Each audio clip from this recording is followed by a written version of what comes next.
സ്വർണ്ണക്കവർച്ച കേസിൽ ജാമ്യ നീക്കവുമായി ദേവസ്വം ബോർഡ് മുൻ അംഗം കെ.പി. ശങ്കരദാസ് കൊല്ലം വിജിലൻസ് കോടതിയിൽ ജാമ്യഹർജി സമർപ്പിച്ചു. ആരോഗ്യ പ്രശ്നങ്ങൾ ഉൾപ്പെടെ ചൂണ്ടിക്കാട്ടിയാണ് ജാമ്യഹർജി. വിവരങ്ങളുമായി എം മനോജ് ചേരുകയാണ്. മനോജ്, സ്വർണ്ണക്കവർച്ച കേസിൽ ജാമ്യഹർജി സമർപ്പിച്ചിരിക്കുകയാണ് കെ.പി. ശങ്കരദാസ്. മറ്റ് വിശദാംശങ്ങൾ കൂടി.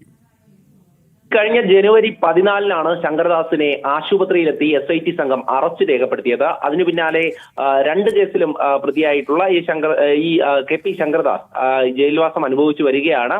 ഇതിനിടയിൽ ആവശ്യമായിട്ടുള്ള ചികിത്സ നൽകുന്നതായും SIT കോടതിയെ അറിയിച്ചിട്ടുണ്ട്. കഴിഞ്ഞ തവണയാണ് ഈ റിമാൻഡ് നീട്ടുവാൻ വേണ്ടി കൊല്ലം വിജിലൻസ് കോടതിയിൽ ശങ്കരദാസിനെ നേരിട്ട് ഹാജരാക്കിയിരുന്നത്. ഇതിനു പിന്നാലെ ഇന്നാണ് ഈ കൊല്ലം വിജിലൻസ് കോടതിയിൽ 2 കേസുകളിലും ജാമ്യഹർജി സമർപ്പിച്ചിരിക്കുന്നത്. എന്തായാലും ഉടൻ തന്നെ ജാമ്യം തേടുവാൻ വേണ്ടിയിട്ടാണ് ശങ്കരദാസിന്റെ ശ്രമം. അതിൽ പ്രധാനമായും ഈ ജാമ്യഹർജിയിൽ ആരോഗ്യ പ്രശ്നങ്ങൾ ഗുരുതരമാണ് എന്ന് ചൂണ്ടിക്കാട്ടിയിട്ടുണ്ട്.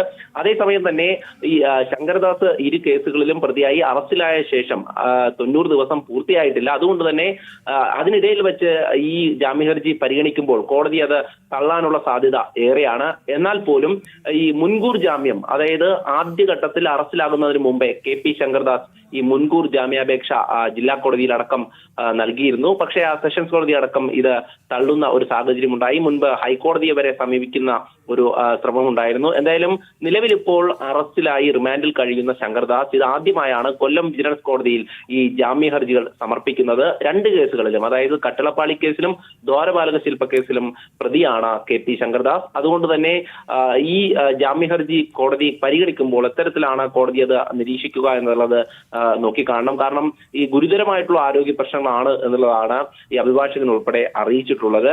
എന്തായാലും ശങ്കരദാസ് മുൻ ദേവസ്വം ബോർഡ് അംഗമായിരുന്നു. ഈ സമയത്താണ് ഇത്തരത്തിൽ സ്വർണ്ണക്കൊള്ള നടക്കുന്നത്. ശങ്കരദാസിനെ അറസ്റ്റ് ചെയ്യാൻ വൈകിയത് കാരണം SITക്ക് കോടതിയിൽ നിന്ന്, ഹൈക്കോടതിയിൽ നിന്നടക്കം വിമർശനം ഏറ്റുവാങ്ങേണ്ടി വന്നിരുന്നു. അതായത് ഈ അറസ്റ്റ് ചെയ്യുന്നതിൽ ഏറ്റവും ഒടുവിലായി തന്ത്രിയെ അറസ്റ്റ് ചെയ്യുന്നതിന് മുമ്പായാണ് ഈ കെ.പി. ശങ്കരദാസിനെയൊക്കെ SIT അറസ്റ്റ് ചെയ്യുന്നത്. ഈ തെരഞ്ഞെടുപ്പ് കാലഘട്ടത്തിൽ ഈ അറസ്റ്റ് ചെയ്യുന്ന പ്രതികളുടെ കാര്യങ്ങൾ, അതായത് ഒരു ഘട്ടം പ്രതികളെ പെട്ടെന്ന് അറസ്റ്റ് ചെയ്യുന്ന SIT പിന്നീട് അത് മന്ദഗതിയിലേക്ക് മാറുന്ന ഒരു രീതി ഉണ്ടായി. ഈ സമയത്താണ് കോടതി അടക്കം ഇതിൽ ചോദ്യം ഉയർത്തിയത്. അതിനു പിന്നാലെ കെ.പി. ശങ്കരദാസിന്റെ അറസ്റ്റ് രേഖപ്പെടുത്തുന്നു. എന്തായാലും നിലവിലിപ്പോൾ ഈ സ്വർണ്ണക്കവർച്ച കേസുമായി ബന്ധപ്പെട്ട് ജാമ്യ നീക്കമാണ് കെ.പി. ശങ്കരദാസിന്റെ ഭാഗത്തുനിന്നും ഉണ്ടായിരിക്കുന്നത്. മനോജാണ് വിവരങ്ങൾ നൽകിയത്.